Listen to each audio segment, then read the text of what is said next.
অপরাহ্নে বরদাবাবু আসিলেন। তারাশঙ্করবাবু রাজি হইয়াছেন, যদিও একটি শোকসন্তপ্তা ভদ্রমহিলার উপর এইসব অযথা উৎপাত তিনি অত্যন্ত অপছন্দ করেন। বরদাবাবুর সঙ্গে দুইজনে বাহির হইলাম। শশাঙ্কবাবু যাইতে পারিলেন না। হঠাৎ কি কারণে উপরওয়ালার নিকট তাহার ডাক পড়িয়াছে। পথে যাইতে যাইতে বরদাবাবু জানাইলেন যে তারাশঙ্করবাবুর লোক নেহাত মন্দ নয়। তাহার মতো আইনজ্ঞ তীক্ষ্ণবুদ্ধি উকিলও জেলায় আর দ্বিতীয় নাই। কিন্তু মুখ বড় খারাপ। হাকিমরা পর্যন্ত তাহার কটু তিক্ত ভাষাকে ভয় করিয়া চলেন। হয়তো তিনি আমাদের খুব সাদর সংবর্ধনা করিবেন না, কিন্তু তাহা যেন আমরা গায়ে না মাখি। প্রত্যুত্তরে ব্যোমকেশ একটু হাসিল। যেখানে কার্যোদ্ধার করিতে হইবে সেখানে তাহার গায়ে গণ্ডারের চামড়া, কেহই তাহাকে অপমান করিতে পারে না। সংসর্গগুণে আমার ত্বকও বেশ পুর হইয়া আসিতেছিল। কেল্লার দক্ষিণ দুয়ার পার হইয়া বেলুন বাজার নামক পাড়ায় উপস্থিত হইলাম। প্রধানত বাঙালি পাড়া। তার মধ্যস্থলে তারাশঙ্করবাবুর প্রকাণ্ড ইমারত। তারাশঙ্করবাবু যে তীক্ষ্ণ বুদ্ধি উকিল তাহাতে আর সন্দেহ রহিল না। তার বৈঠকখানায় উপনীত হইয়া দেখিলাম তক্তপোষে ফরাস পাতা এবং তাহার উপর তাকিয়া টেজ দিয়া বসিয়া বীরস্বামী তাম্রকূট সেবন করিতেছেন। শীর্ণ দীর্ঘাকৃতি লোক, দেহে মাংসের বাহুল্য নাই, বরং অভাব, কিন্তু মুখের গঠন ও চোখের দৃষ্টি অতিশয় ধারালো।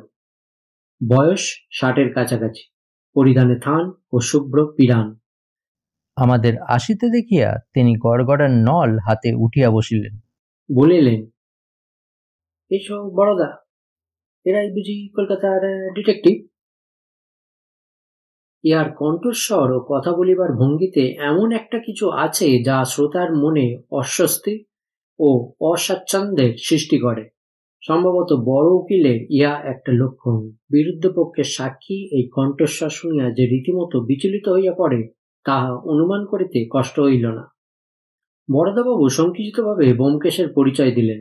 ব্যোমকেশ বিনীতভাবে নমস্কার করিয়া বলিল, আমি একজন সত্যান্বেষী। তারাশঙ্করবাবুর বাম ভূ প্রান্ত ঈষৎ উত্থিত হইল। বলিলেন, সত্যান্বেষী? সেটা কি? ব্যোমকেশ কহিল, সত্য অন্বেষণ করাই আমার পেশা। আপনার যে নাম ওকালতি। তারাশঙ্করবাবুর অধরষ্ট শ্লেষ হাস্যে বক্র হইয়া উঠিল। তিনি বলিলেন, ও, আজকাল ডিটেকটিভ কথাটার বুঝি আর ফ্যাশন নেই? তা আপনি কি অন্বেষণ করে থাকেন? সত্য? তা তো আগেই শুনেছি। কোন ধরনের সত্য? ব্যোমকেশ ধীরে ধীরে বলিল, এই ধরুন, বৈকুণ্ঠবাবু আপনার কাছে কত টাকা জমা রেখে গেছেন, এই ধরনের সত্য জানতে পারলেও আপাতত আমার কাজ চলে যাবে। নিমেষের মধ্যে শ্লেষ বিদ্রুপের সমস্ত চিহ্ন তারাশঙ্করবাবুর মুখ হইতে মুছিয়া গেল। তিনি বিস্ফোরিত স্ত্রীর নেত্রে ব্যোমকেশের মুখের পানে চাহিয়া রইলেন। তারপর মহাবিস্ময়ে বলিলেন, বৈকুণ্ঠ আমার কাছে টাকা রেখে গেছে এ কথা আপনি জানলেন কি করে? ব্যোমকেশ বলিল, আমি সত্যান্বেষী। 1 মিনিট কাল তারাশঙ্করবাবু নিস্তব্ধ হইয়া রহিলেন। তারপর যখন কথা কহিলেন তখন তাহার কণ্ঠস্বর একেবারে বদলাইয়া গিয়াছে। সম্ভ্রম প্রশংসা মিশ্রিত কণ্ঠে বলিলেন, ভারী আশ্চর্য। এরকম ক্ষমতা আমি আজ পর্যন্ত কারোর দেখিনি। বসুন, দাঁড়িয়ে রইলেন কেন? বসো বড়দা। বলি, ব্যোমকেশবাবুর কি তোমার মতো পোষা ভূতটুত আছেন নাকি?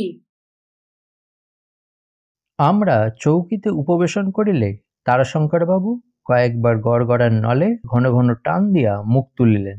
ব্যোমকেশের মুখের পানে চাহিয়া বলিলেন, অবশ্য আন্দাজে ঢিল ফেলেছেন এখন বুঝতে পারছি, কিন্তু আন্দাজটা পেলেন কোথায়?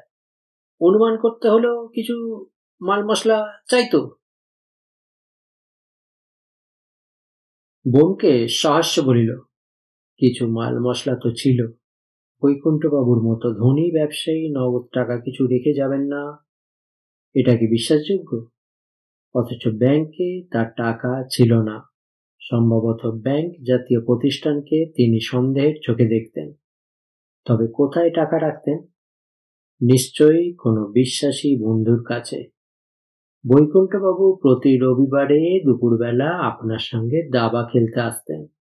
তিনি মারা যাবার পর তার মেয়েকে আপনি নিজের আশ্রয়ে রেখেছেন, সুতরাং বুঝতে হবে আপনি তার সবচেয়ে বিশ্বাসী এবং বিশ্বাসভাজন বন্ধু। তারাশঙ্করবাবু বলিলেন, আপনি ঠিক ধরেছেন।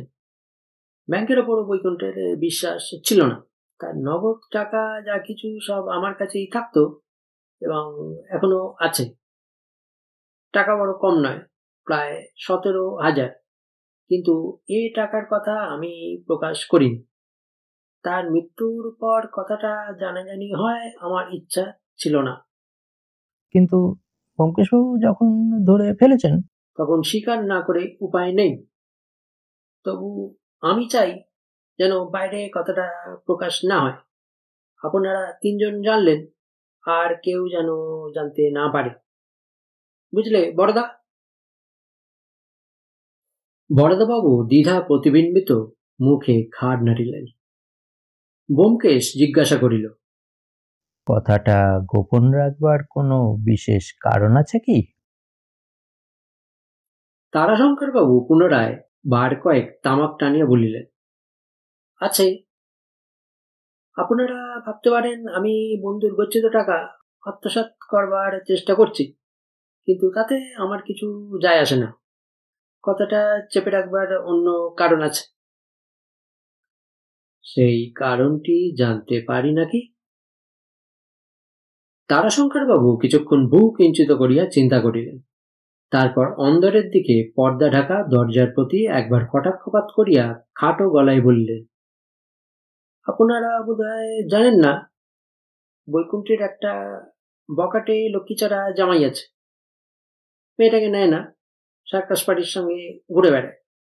উপস্থিত সে কোথায় আছে জানি না, কিন্তু সে যদি কোনো গতিকে খবর পায় যে তার স্ত্রীর হাতে অনেক টাকা এসেছে, তাহলে মেয়েটাকে জোর করে নিয়ে যাবে। দুদিনের টাকাগুলো উড়িয়ে আবার সরে পড়বে। আমি তা হতে দিতে চাই না, বুঝলেন? ব্যোমকেশ পরেশের দিকে তাকাইয়া থাকিয়া ধীরে ধীরে বলিল, বুঝেছি। তারাশঙ্করবাবু বলিতে লাগিলেন, বৈকুণ্ঠের যত সর্বস্ব তো চড়ে নিয়ে গেছে, বাকি আছে কেবল ওই 1000 কয়েক টাকা। এখন জামাই বাবাজি এসে যদি ওগুলোকে ফুঁকে দিয়ে যান, তাহলে অবাগির মেয়েটা দাঁড়াবে কোথায়? সারা জীবন ওর চলবে কি করে? আমি তো আর চিরদিন বেঁচে থাকবো না। ব্যোমকেশ গালে হাত দিয়া শুনিতেছিল, বলিল, ঠিক কথা। তাকে গোটা কয়েক কথা আমি জিজ্ঞেস করতে চাই। তিনি বাড়িতেই আছেন তো? যদি অসুবিধে না হয়। বেশ, তাকে জোর করে কোনো লাভ হবে বলে মনে হয় না, কিন্তু আপনি যখন চান এইখানে তাকে নিয়ে আসছি। বলিয়া তারাশঙ্করবাবু অন্দরে প্রবেশ করিলেন। তিনি প্রস্থান করিলে আমি চক্ষু এবং ভ্রূর সাহায্যে ব্যোমকেশকে প্রশ্ন করিলাম। প্রত্যুত্তরে সে ক্ষীণ হাসিল। বরদাবাবুর সম্মুখে খোলাখুলি বাক্যালাপ হয়তো সে পছন্দ করিবে না, তাই স্পষ্টভাবে কিছু জিজ্ঞাসা করিতে পারিলাম না। মনের মধ্যে প্রশ্ন জাগিতে লাগিল, তারাশঙ্করবাবু লোকটি কিরকম? 5 মিনিট পরে তিনি ফিরিয়া আসিলেন। তার পশ্চাতে একটি যুবতী নিঃশব্দে দরজার কাছে আসিয়া দাঁড়াইল। মাথায় একটু আধঘোমটা, মুখ দেখিবার পক্ষে কোনো প্রতিবন্ধক নাই। পরিধানে অতি সাধারণ সধবার সাজ। চেহারা একেবারে জলার পেদনি না হইলেও সুশ্রী বলা চলে না। তবু চেহারা সর্বাপেক্ষা বড় দোষ বোধ করি মুখের পরিপূর্ণ ভাবহীনতা। এমন ভাবলেশহীন মুখ চীন জাপানের বাইরে দেখা যায় কিনা সন্দেহ। মুখাবয়বের এই প্রাণহীনতায় রূপের অভাবকে অধিক স্পষ্ট করিয়া তুলিয়াছে। যতক্ষণ সে আমাদের সম্মুখে রহিল, একবারও তাহার মুখের একটি পেশিও কম্পিত হইল না। চক্ষু পলকের জন্য মাটি হইতে উঠিল না। বঞ্জনাহীন নিষ্প্রাণ কণ্ঠে ব্যোমকেশের প্রশ্নের সংক্ষিপ্ত উত্তর দিয়া যন্ত্রচালিতের মতো পর্দা টানালে অদৃশ্য হইয়া গেল। যা হোক, সে আসিয়া দাঁড়াইতেই ব্যোমকেশ সেই দিকে ফিরিয়া ক্ষিপ্ত দৃষ্টিতে তাহার আপাদমস্তক দেখিয়া লইল। তারপর সহজ স্বরে প্রশ্ন করিল, আপনার বাবার মৃত্যুতে আপনি যে একেবারে নিঃস্ব হননি তা বোধ হয় জানেন? তারাশঙ্কর বাবু নিশ্চয়ই আপনাকে বলেছেন যে আপনার 17,000 টাকা তার কাছে জমা আছে। ব্যোমকেশ যেন একটু দমিয়া গেল, একটু ভাবিয়া আবার আরম্ভ করিল, আপনার স্বামী কতদিন নিরুদ্দেশ হয়েছেন? 8 বছর। এই 8 বছরের মধ্যে আপনি তাকে দেখেননি? না। তার চিঠিপত্রও পাননি? না। তিনি এখন কোথায় আছেন জানেন না? না। আপনি পৈতৃক টাকা পেয়েছেন জানাজানি হলে তিনি ফিরে এসে আপনাকে নিয়ে যেতে চাইবেন, এই সম্ভাবনা আছে কি? কিছুক্ষণ নীরব, তারপর, আপনি তার কাছে যেতে চান না? না। লক্ষ্য করিলাম তারাশঙ্করবাবু নিগূঢ় হাস্য করিলেন। ব্যোমকেশ আবার অন্য পথ ধরিল, আপনার শ্বশুর বাড়ি কোথায়? যশোরে।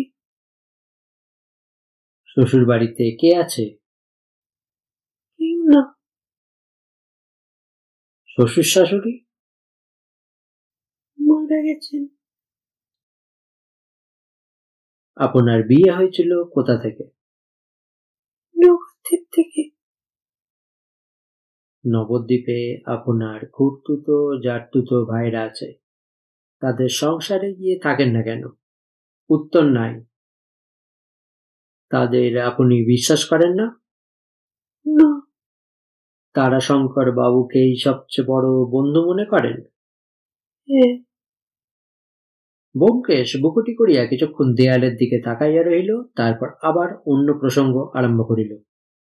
আপনার বাবার মৃত্যুর পর গয়ায় পিণ্ড দেবার প্রস্তাব বড়দাবাবু করেছিলেন। রাজি হননি কেন? নিরুত্তর। ওসব আপনি বিশ্বাস করেন না? তথাপি উত্তর নাই। যাক, এখন বলুন দেখি, যে রাত্রে আপনার বাবা মারা যান সে রাত্রে আপনি কোনো শব্দ শুনেছিলেন? না। হীরে জহরত তার শোবার ঘরে থাকতো? হ্যাঁ। কোথায় থাকতো? জানি না। আন্দাজ করতেও পারেন না?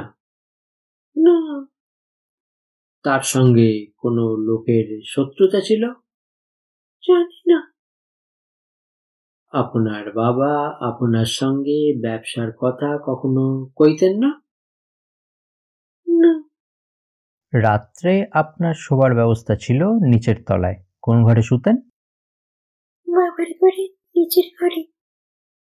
তার মৃত্যুর রাত্রে আপনার নিদ্রার কোনো ব্যাঘাত হয়নি? না। দীর্ঘশ্বাস ছাড়িয়া ব্যোমকেশ বলিল, আচ্ছা, আপনি এখন যেতে পারেন। অতঃপর তারাশঙ্কর বাবুর বাড়িতে আমাদের প্রয়োজন শেষ হইয়া গেল। আমরা উঠিলাম। বিদায়কালে তারাশঙ্কর বাবু সদয় কণ্ঠে ব্যোমকেশকে বলিলেন, আমার কথা যে আপনি যাচাই করে নিয়েছেন এতে আমি খুশি হয়েছি। আপনি হুঁশিয়ার লোক, হয়তো বৈকুণ্ঠে খুনের কিনারা করতে পারবেন। যদি কখনো সাহায্য দরকার হয় আমার কাছে আসবেন। আর মনে রাখবেন, গচ্ছিত টাকার কথা যেন চাউর না হয়। চাউর করলে বাধ্য হয়ে আমাকে মিথ্যা কথা বলতে হবে। রাস্তায় বাহির হইয়া কেল্লার দিকে ফিরিয়া চলিলাম। দিবালোক তখন মুদিত হইয়া আসিতেছে। পশ্চিম আকাশ সিঁদুর চিহ্নিত আরশির মতো ঝকঝক করিতেছে। তার মাঝখানে বাঁকা চাঁদের রেখা যেন প্রসাদনরতা রূপসীর হাসির প্রতিবিম্ব করিয়াছে। ব্যোমকেশের কিন্তু সেদিকে দৃষ্টি নাই। সে বুকে ঘাড় গুছিয়া চলিয়াছে। 5 মিনিট নীরবে চলিবার পর আমি তাহাকে চুপি চুপি জিজ্ঞাসা করিলাম, ব্যোমকেশ, তারাশঙ্কর বাবুকে কিরম বুঝলে?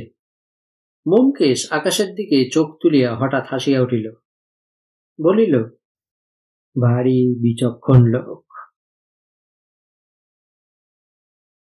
কেল্লায় প্রবেশ করিয়া বাঁহাতি যে রাস্তাটা গঙ্গার দিকে গিয়াছে তাহারই শেষ প্রান্তে কৈলাসবাবুর বাড়ি। স্থানটি বেশ নির্জন। অনুচ্চ প্রাচীর ঘেরা বাগানের চারিদিকে কয়েকটা ঝাউ ও দেওদারু গাছ, মাঝখানে ক্ষুদ্র দ্বিতল বাড়ি। বৈকুণ্ঠবাবুকে যে ব্যক্তি খুন করিয়াছিল বাড়িটির অবস্থিতি দেখিয়া মনে হয় ধরা পড়িবার ভয়ে তাহাকে বিশেষ দুশ্চিন্তাগ্রস্ত হইতে হয় নাই। বরদাবাবু আমাদের লইয়া একেবারে উপরতলায় কৈলাসবাবুর শয়নকক্ষে উপস্থিত হইলেন। ঘরটি সম্পূর্ণ নিরাভরণ। মধ্যস্থলে একটি লোহার খাট বিরাজ করিতেছে এবং সেই খাটের উপর পিঠে বালিশ দিয়া কৈলাসবাবু বসিয়া আছেন। একজন ভৃত্য কয়েকটা চেয়ার আনিয়া ঘরের আলো জ্বালিয়া দিয়া প্রস্থান করিল। ছাদ হইতে ঝুলনো কেরোসিন ল্যাম্পের আলোয় প্রায়ান্ধকার ঘরে ধূসর অবসন্নতা কিয়ৎ পরিমাণে দূর হইল। মুঙ্গেরে তখনও বিদ্যুৎ বিভার আবির্ভাব হয় নাই। কৈলাসবাবুর চেহারা দেখিয়া তিনি রুগ্ন এ বিষয়ে সংশয় থাকে না। তার রং বেশ ফর্সা, কিন্তু রোগের প্রভাবে মোমের মতো একটা অর্ধ স্বচ্ছ পাণ্ডুরতা মুখের বর্ণকে যেন নিষ্প্রাণ করিয়া দিয়াছে। মুখে সামান্য ছাঁটা দাঁড়িয়ে আছে, তাহাতে মুখের শীর্ণতা যেন আরো পরিস্ফুট। চোখের দৃষ্টিতে অশান্ত অনুযোগ উঁকিঝুঁকি মারিতেছে। কণ্ঠস্বরও দীর্ঘ রোগভোগের ফলে একটা অপ্রসন্ন তীক্ষ্ণতা লাভ করিয়াছে। পরিচয় আদান প্রদান শেষ হইলে আমরা উপবেশন করিলাম। ব্যোমকেশ জানলার কাছে গিয়া দাঁড়াইল। ঘরের ওই একটিমাত্র জানালা পশ্চিমমুখী, নিচে বাগান। দেবদারু গাছের ফাঁকে ফাঁকে দূরে গঙ্গার স্রোত রেখা দেখা যায়। এদিকে আর লোকালয় নয়, বাগানের পাঁচিল পার হইয়াই গঙ্গার চড়া আরম্ভ হইয়াছে। ব্যোমকেশ বাহিরের দিকে উঁকি মারিয়া বলিল, জানলাটা মাটি থেকে প্রায় 15 হাত উঁচু। আশ্চর্য বটে। তারপর ঘরের চারিপাশে কৌতূহলী দৃষ্টি হানিতে হানিতে চেয়ারে আসিয়া বসিল। কিছুক্ষণ কৈলাসবাবুর সঙ্গে ভৌতিক ব্যাপার সম্বন্ধে আলোচনা হইল। নতুন কিছুই প্রকাশ পাইল না, কিন্তু দেখিলাম কৈলাসবাবুর লোকটি অসাধারণ একগুঁয়ে। ভৌতিক কাণ্ড তিনি অবিশ্বাস করেন না, বিলক্ষণ ভয় পাইয়াছেন তাহাও তাহার কথার ভাবে প্রকাশ পাইল, কিন্তু তবু কোনো ক্রমেই এই হানাবাড়ি পরিত্যাগ করিবেন না। ডাক্তার তার হৃদযন্ত্রের অবস্থা বিবেচনা করিয়া এ বাড়ি ত্যাগ করিবার উপদেশ দিতেছেন। তার সহচরেরাও ভীত হইয়া মিনতি করিতেছে, কিন্তু তিনি রুগ্ন শিশুর মতো অহেতুক জিদ ধরিয়া এই বাড়ি কামড়াইয়া পড়িয়া আছেন, কিছুতেই এখান হইতে নড়িবেন না। হঠাৎ কৈলাসবাবু একটা আশ্চর্য কথা বলিয়া আমাদের চমকিত করিয়া দিলেন। তার স্বভাবসিদ্ধ খিটখিটে স্বরে বলিলেন, সবাই আমাকে এ বাড়ি ছেড়ে দিতে বলছে। আরে বাবু, বাড়ি ছাড়লে কি হয়? আমি যেখানে যাব সেখানেই যে এ ব্যাপার হবে। এসব অলৌকিক কাণ্ড কেন ঘটছে তা তো আর কেউ জানে না, সে কেবল আমি জানি। আপনারা ভাবছেন কোথাকার কোন বৈকুণ্ঠ বাবুর প্রেতাত্মা এখানে আনাগোনা করছে। মোটেই তা নয়, এর ভিতর অন্য কথা আছে। উৎসুকভাবে জিজ্ঞাসা করিলাম, কিরকম? বৈকুণ্ঠ বৈকুণ্ঠ সব বাজে কথা। এ হচ্ছে পিশাচ, আমার গুণধর পুত্রের কীর্তি। সে কি? কৈলাসবাবুর মোমের মতো গণ্ডে ঈষৎ রক্ত সঞ্চার হইল। তিনি সোজা হইয়া বসিয়া উত্তেজিত কণ্ঠে বলিলেন, হ্যাঁ, লক্ষ্মী ছাড়া একেবারে উচ্ছন্নে গেছে। ভদ্রলোকের ছেলে, জমিদারির একমাত্র বংশধর, পিশাচ সিদ্ধ হইতে চায়। শুনেছেন কখনো? হতবাবাকে আমি ত্যায্যপুত্র করেছি, তাই আমার উপর ঋষ। তার একটা মহাপাষণ্ড গুরু উঠেছে। শুনেছি শ্মশানে বসে বসে মরার খুলিতে করে মদ খায়। একদিন আমার বদ্ধ শুনে চড়াও হয়েছিল। আমি দারোয়ানকে চাক্কা পার করে দিয়েছিল, তাই দুজনে মিলে সর করে আমার পেছনে পিশাচ লেলিয়ে দিয়েছে। কিন্তু কুলাঙ্গার সন্তান, তার মতলবটা বুঝতে পারছেন না। আমার বুকের ব্যামো আছে। পিশাচ থেকে আমি যদি হাটপেল করে মরি, ব্যাস, মানিক আমার নিষ্কণ্টকে পেচ্ছিদ্দ গুরুকে নিয়ে বিষয় ভোগ করবেন। কৈলাসবাবু তিক্ত কণ্ঠে হাসিলেন। তারপর সহসা জানলার দিকে তাকাইয়া বিস্ফোরিত চক্ষে বলিয়া উঠিলেন, ওই ওই। আমরা জানলার দিকে পিছন ফিরিয়া কৈলাসবাবুর কথা শুনিতেছিলাম। বিদ্যুৎ বেগে জানলার দিকে ফিরিলাম। যাহা দেখিলাম তাহাতে বুকের রক্ত হিম হইয়া যাওয়া বিচিত্র নয়। বাহিরে তখনও অন্ধকার হইয়া গিয়াছে। ঘরের অনুজ্জ্বল কেরোসিন ল্যাম্পের আলোকে দেখিলাম জানলার কালো ফ্রেমে আঁটা একটা বীভৎস মুখ। অস্থিসার মুখের বর্ণ পাণ্ডু পীত। অধরষ্টের ফাঁকে কয়েকটা পীত বর্ণ দাঁত বাহির হইয়া আছে। কালিমা বেষ্টিত চক্ষুকোটর হইতে দুইটা কুদিত হিংস্র চোখের পৈশাচিক দৃষ্টি যেন ঘরের অভ্যন্তর ভাগটাকে গ্রাস করবার চেষ্টা করিতেছে।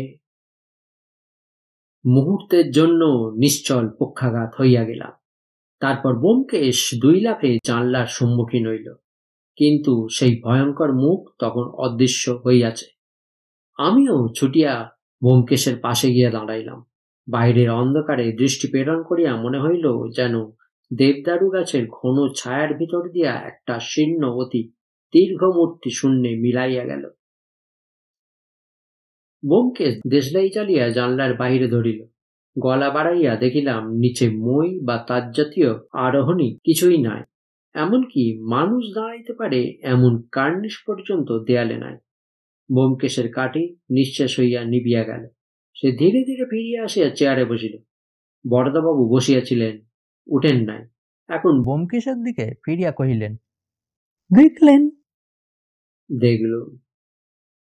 বরদাবাবু গম্ভীরভাবে একটু হাসিলেন। তাহার চোখে গোপন বিজয়গর্ব স্পষ্ট হইয়া উঠিল। জিজ্ঞাসা করিলেন, কিরকম মনে হলো? কৈলাসবাবু জবাব দিলেন। তিনি বালিশে ঠেস দিয়া প্রায় শুইয়া পড়িয়াছিলেন। হতাশা মিশ্রিত স্বরে বলিয়া উঠিলেন, কি আর মনে হবে, এই পিশাচ আমাকে না নিয়ে ছাড়বে না। ব্যোমকেশবাবু, আপনার যাবার সময় ঘনিয়ে এসেছে। পিশাচের হাত থেকে কেউ কখনো উদ্ধার পেয়েছে শুনেছেন কি? তার ভয় বিশীর্ণ মুখের পানে চাহিয়া আমার মনে হইল সত্যি ইহার সময় আসন্ন হইয়াছে। দুর্বল হৃদযন্ত্রের উপর এরূপ স্নায়বিক ধাক্কা সহ্য করিতে পারিবেন না। ব্যোমকেশ শান্ত স্বরে বলিল, দেখুন, ভয়টাই মানুষের সবচেয়ে বড় শত্রু, প্রেত পিশাচ নয়। আমি বলি, বাড়িটা না হয় ছেড়েই দিন না। বরদাবাবু বলিলেন, আমিও তাই বলি। আমার বিশ্বাস এ বাড়িতে দোষ লেগেছে, পিশাচ টিশাচ নয়। বৈকুণ্ঠবাবুর অবজ্ঞাত মৃত্যুর পর থেকে। ব্যোমকেশ বলিল, পিশাচি হোক আর বৈকুণ্ঠবাবুই হন, মোট কথা কৈলাসবাবু শরীরের যেরকম অবস্থা তাতে হঠাৎ ভয় পাওয়া ওর পক্ষে স্বাস্থ্যকর নয়। অতএব এ বাড়ি ছাড়াই কর্তব্য। আমি বাড়ি ছাড়ব না। কৈলাসবাবুর মুখের একটা অন্ধ একগুঁয়েমি দেখা দিল। কেন বাড়ি ছাড়ব? কি করেছি আমি যে অপরাধের মতো পালিয়ে বেড়াবো? আমার নিজের ছেলে যদি আমার মৃত্যু চায়, বেশ, আমি মরব। পিতার পাপ খেয়েছে, সন্তানের ভয় নেই, তার পাপ হয়ে আমি বেঁচে থাকতে চাই না।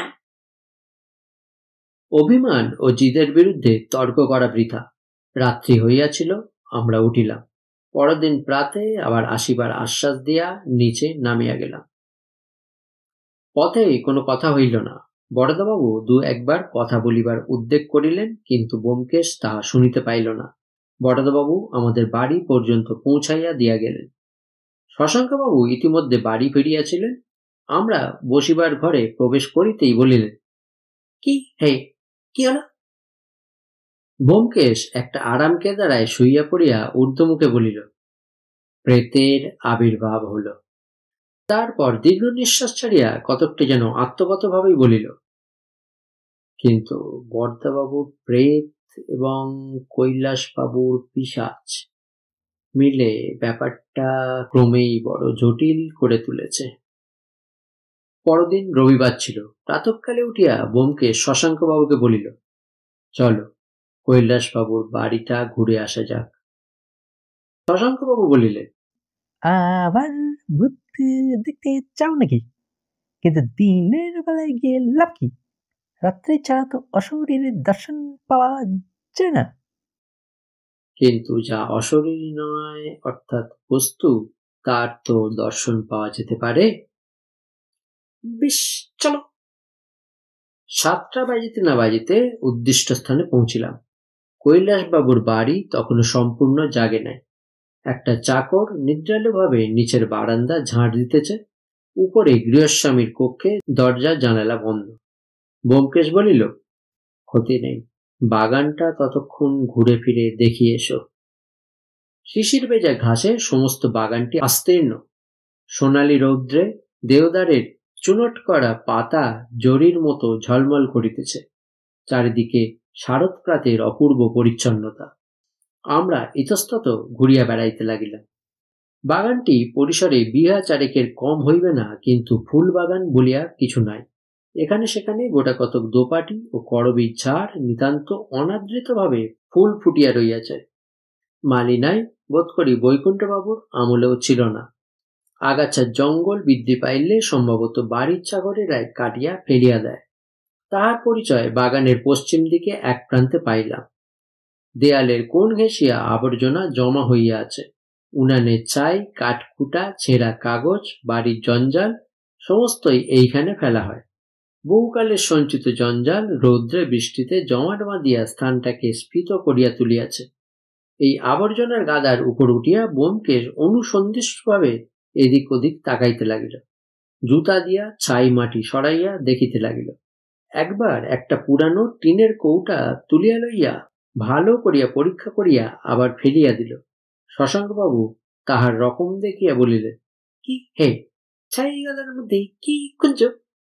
ব্যোমকেশ ছাই গাদা হইতে চোখ না তুলিয়াই বলিল, আমাদের প্রাচীন কবি বলেছেন, যেখানে দেখিবে চাই উড়াইয়া দেখো তাই, পাইলে পাইতে পারো। এটা কি? একটা চিরধরা পরিত্যক্ত লণ্ঠনের চিমনি পড়িয়াছিল। সেটা তুলিয়া লইয়া ব্যোমকেশ তাহার কোলের ভিতর দেখিতে লাগিল। তারপর সন্তর্পণে তাহার ভিতর আঙুল ঢুকাইয়া একখণ্ড জীর্ণ কাগজ বাহির করিয়া আনিল। সম্ভবত বায়ুতাড়িত হইয়া কাগজের টুকরাটা চিমনির মধ্যে আশ্রয় লইয়াছিল, তারপর দীর্ঘকাল সেইখানে রইয়া গিয়াছে। ব্যোমকেশ চিমনি ফেলিয়া দিয়া কাগজখানা নিবিষ্ট চিত্তে দেখিতে লাগিল। আমিও উৎসুক হইয়া তাহার পাশে গিয়া দাঁড়াইলাম। কাগজখানায় একটা ছাপা ইস্তাহারের অর্ধাংশ, তাহাতে একটা অস্পষ্ট জন্তু জানোয়ারের ছবি রইয়াছে মনে হইল।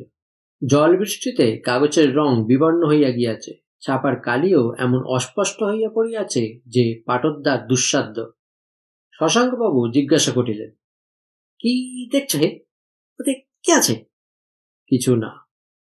ব্যোমকেশ কাগজখানা উল্টাইয়া তারপর চোখের কাছে আনিয়া ভালো করিয়া দেখিয়া বলিল, হাতের লেখা রয়েছে, দেখো তো পড়তে পারো কিনা। বলিয়া কাগজটা আমার হাতে দিল। অনেকক্ষণ ধরিয়া পরীক্ষা করিলাম। হাতের লেখা যে আছে তাহা প্রথমটা ধরাই যায় না। কালির চিহ্ন বিন্দুমাত্র নাই, কেবল মাঝে মাঝে কলমের আঁচড়ের দাগ দেখিয়া দু একটা শব্দ অনুমান করা যায়। বিপদে হাতে টাক, বাবা, নচেত মরিয়া, তোমার সাথী। ব্যোমকেশকে আমার পাঠ জানাইলাম। সে বলিল, হ্যাঁ, আমারও তাই মনে হচ্ছে, কাগজটা থাক। বলিয়া ভাঁজ করিয়া পকেটে রাখিল। আমি বলিলাম, লেখক বোধহয় খুব শিক্ষিত নয়, বানান ভুল করেছে, সাথী লিখেছে। ব্যোমকেশ বলিল, শব্দটা সাথী নাও হতে পারে। শশাঙ্কবাবু ঈষৎ অধীর কণ্ঠে বলিলেন, চলো চলো, আস্তা কুরু খেটে লাভ নেই, এতক্ষণে বোধহয় কৈলাসবাবু উঠেছেন। ব্যোমকেশ বলিল, হ্যাঁ, ওই যে তার ভৌতিক জানলা খোলা দেখছি, চলো। বাড়ির নিকটস্থ হইয়া দেখিলাম জানলা দিয়া কৈলাসবাবু মুখ বাড়াইয়া আছেন। শীর্ণ ফ্যাকাশে মুখ। প্রাতঃকাল না হইয়া রাত্রি হইলে তাহাকে সহসা ওই জানলার সম্মুখে দেখিয়া প্রেত বলিয়া বিশ্বাস করিতে কাহারও সংশয় হইত না। তিনি আমাদের উপরে আহ্বান করিলেন, ব্যোমকেশ একবার জানলার নিচের মাটির উপর ক্ষিপ্র দৃষ্টি বুলাইয়া লইল। সবুজ ঘাসের পুরু গালিচা বাড়ির দেয়াল পর্যন্ত গিয়া ঠেকিয়াছে, তাহার উপর কোনো প্রকার চিহ্ন নাই। উপরে কৈলাসবাবুর ঘরে প্রবেশ করিয়া দেখিলাম ঘরে চায়ের সরঞ্জাম প্রস্তুত। চা যদিও আমাদের এক দফা হইয়া গিয়াছিল, তবু দ্বিতীয়বার সেবন করিতে আপত্তি হইল না। চায়ের সহিত নানাবিধ আলোচনা চলিতে লাগিল। স্থানীয় জল হাওয়ার ক্রমিক অধঃপতন, ডাক্তারদের চিকিৎসা প্রণালীর ক্রমিক ঊর্ধ্বগতি, টোটকা ঔষধের গুণ, মারণ উচাটন, ভূতের রোজা ইত্যাদি কোনো প্রসঙ্গই বাদ পড়িল না। ব্যোমকেশ তাহার মাঝখানে একবার জিজ্ঞাসা করিল, রাত্রে আপনি জানলা বন্ধ করে শুচ্ছেন তো? কৈলাসবাবু বলিলেন, হ্যাঁ, তিনি দেখা দিতে আরম্ভ করা অবধি জানলা দরজা বন্ধ করেই শুতে হচ্ছে। যদিও সেটা ডাক্তারের বারণ। ডাক্তার চান আমি পর্যাপ্ত বায়ু সেবন করি, কিন্তু আমার যে হয়েছে ভয় সংকট, কি করি বলুন? জানলা বন্ধ করে কোনো ফল পেয়েছেন কি? বড় বেশি নয়, তবে দর্শনটা পাওয়া যায় না এই পর্যন্ত। নিশুতি রাতে যখন তিনি আসেন, জানলায় সজোরে ঝাঁকানি দিয়ে যান।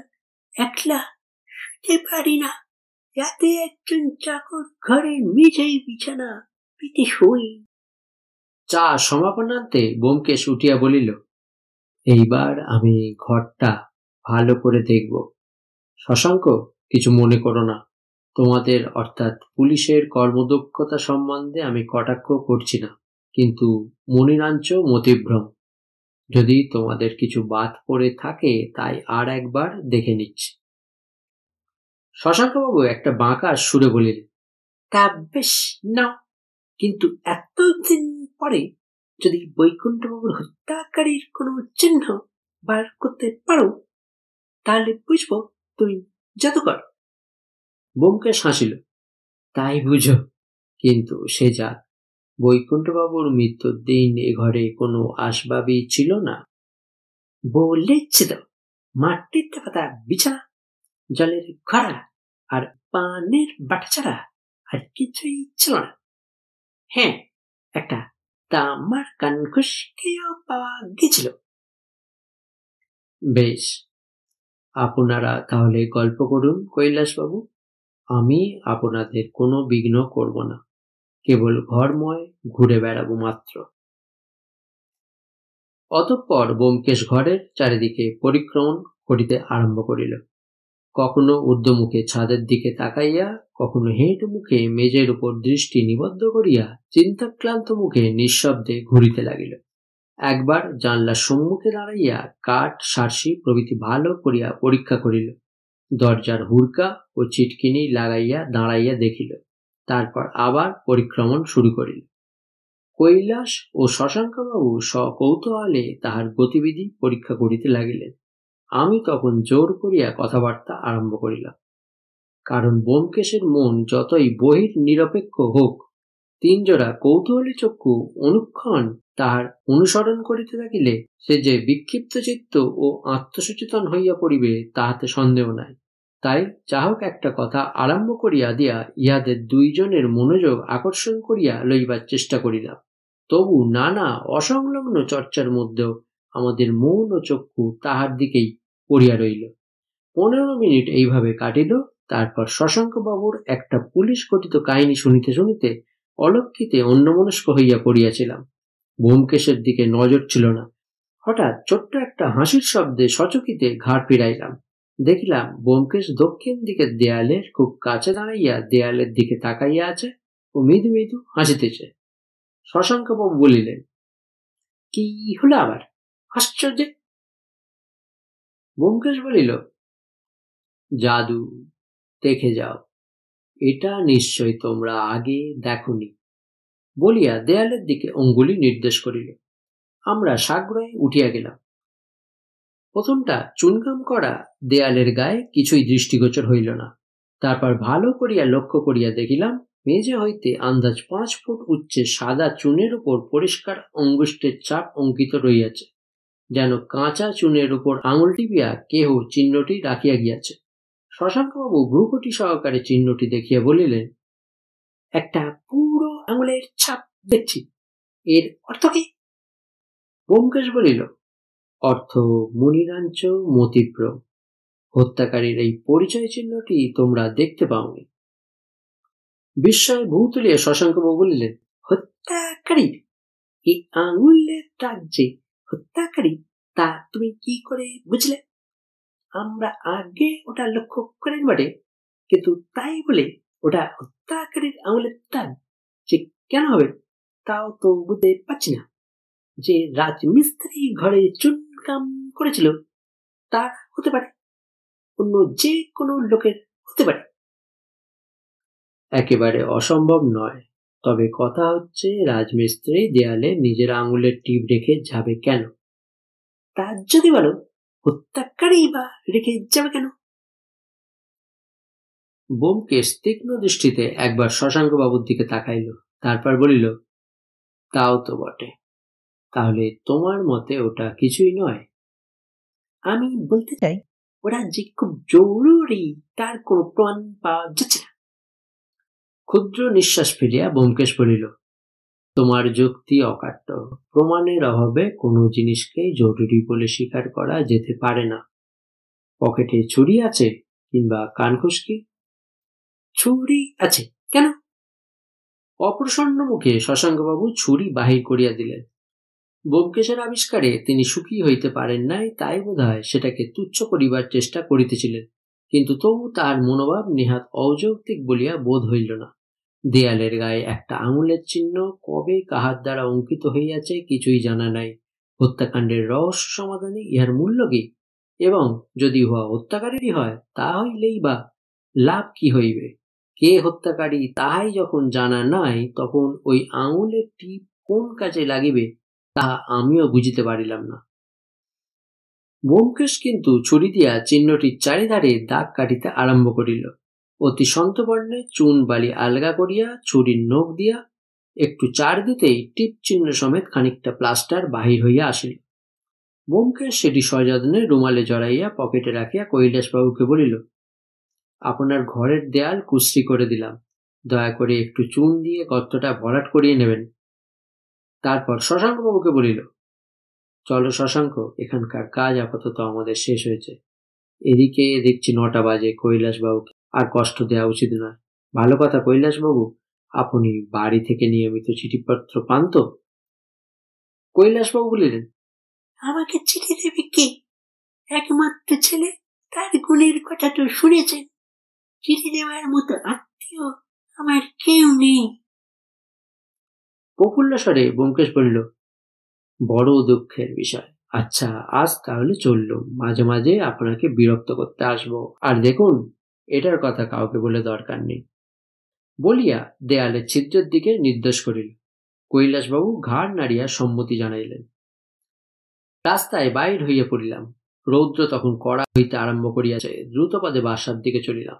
হঠাৎ শশাঙ্কবাবু জিজ্ঞাসা করিলেন, ব্যোমকেশ, এই আঙ্গুলের দাগটা সম্বন্ধে তোমার সত্যিকার ধারণা কি? ব্যোমকেশ বলিল, আমার ধারণা তো বলেছি, ওটা হত্যাকারীর আঙুলের দাগ।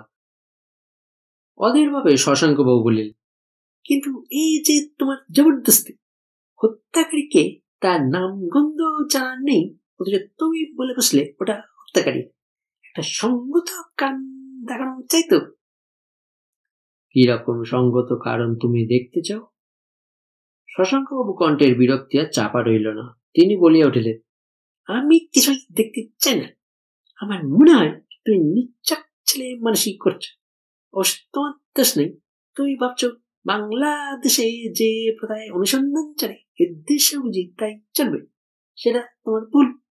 এই ধরনের ডিটেকটিভ করিতে এখানে কোনো কাজ হবে না। ব্যোমকেশ বলিল, ভাই, আমার ডিটেকটিভ বিদ্যে কাজে লাগাবার জন্য তো আমি তোমার কাছে আসিনি, বরং ওটাকে একটু বিশ্রাম দেবার জন্যই এসেছি। তুমি যদি মনে করো এই ব্যাপারে আমার হস্তক্ষেপ করবার দরকার নেই, তাহলে আমি নিষ্কৃতি পেয়ে বেঁচে যাই। শশাঙ্কবাবু সামলাইয়া লইয়া বলিলেন, না, আমি তা বুঝি না। আমার বলার উদ্দেশ্য, ও পথে চলে কাশ্মীর কালাম কিছু করতে পারবে না। এর ব্যাপার অত সহজ নয়। তা তো দেখতেই পাচ্ছি। 6 মাস ধরে আমরা যে ব্যাপারে একটা হদিশ বার করতে পারলাম না, তুমি একটা আঙুলের টিপ দেখেই যদি মনে করো তার সমাধান করে ফেলেছ, তাহলে বুঝতে হবে এই কেসের গুরুত্ব তুমি এখনো ঠিক ধরতে পারোনি। আঙুলের দাগ কিংবা আস্তা করে কুড়িয়ে পাওয়া ছেঁড়া কাগজে দুটো হাতের অক্ষর, এসব দিয়ে রোমহর্ষক উপন্যাস লেখা চলে, পুলিশের কাজ চলে না। তাই বলছি ওসব আঙুলের টিপ ফিপ ছেড়ে থামাও। পাশ দিয়ে একখানা ফিরন গাড়ি যাইতেছিল, তার আরোই আমাদের দেখিয়া গাড়ি থামাইলেন, গলা বাড়াইয়া জিজ্ঞাসা করিলেন, কি ব্যোমকেশবাবু, কদ্দূর? তারাশঙ্কর বাবু গঙ্গা স্নান করিয়া বাড়ি ফিরিতেছিলেন, কপালে গঙ্গা মৃত্তিকার চাপ, গায়ে নামাবলি, মুখে একটা ব্যঙ্গ হাসি। ব্যোমকেশ তাহার প্রশ্নে ভালো মানুষের মতো প্রতিপ্রশ্ন করিল, কিসের? কিসের আবার? বৈকুণ্ঠের খুনের কিছু পেলেন? ব্যোমকেশ বলিল, এই বিষয়ে আমাকে প্রশ্ন করছেন কেন? আমার তো কিছু জানবার কথা নয়, বরং শশাঙ্ককে জিজ্ঞেস করুন। তারাশঙ্করবাবু বাম ভুরু এসব তুলিয়া বলিলেন, কিন্তু শুনেছিলুম যেন আপনি নতুন করে এই কেসের তদন্ত করবার ভার পেয়েছেন। তা সে যা হোক, শশাঙ্কবাবু খবর কি? নতুন কিছু আবিষ্কার হলো? শশাঙ্কবাবু নিরাশ কণ্ঠে বলিলেন, আবিষ্কার হলেও পুলিশের গোপন কথা সাধারণের প্রকাশ করবার আমার অধিকার নেই। আর ওটা আপনি ভুল শুনেছেন। ব্যোমকেশ আমার বন্ধু, মুঙ্গেরে বেড়াতে এসেছে, তদন্তের সঙ্গে তার কোনো সংস্রব নেই। পুলিশের সহিত উকিলের প্রণয় এই জগতে বড়ই দুর্লভ। দেখিলাম তারাশঙ্করবাবু ও শশাঙ্কবাবুর মধ্যে ভালোবাসা নাই। তারাশঙ্করবাবু কণ্ঠস্বরে খানিকটা মধু ঢালিয়া দিয়া বলিলেন, বেশ বেশ, তাহলে কিছুই পারেননি? আপনাদের দ্বারা যে এর বেশি হবে না তা আগেই আন্দাজ করেছিলুম। হাঁকো। তারাশঙ্কর বাবুর ফিরন বাহির হইয়া গেল। শশাঙ্কবাবু কটমট চক্ষে সেই দিকে তাকাইয়া অস্পষ্ট স্বরে যাহা বলিলেন তাহা প্রিয় সম্ভাষণ নয়। ভিতরে ভিতরে সকলেরই মেজাজ রুক্ষ হইয়া উঠিয়াছিল। পথে আর কোনো কথা হইল না। নীরবে তিনজনে বাসায় গিয়া পৌঁছিলাম।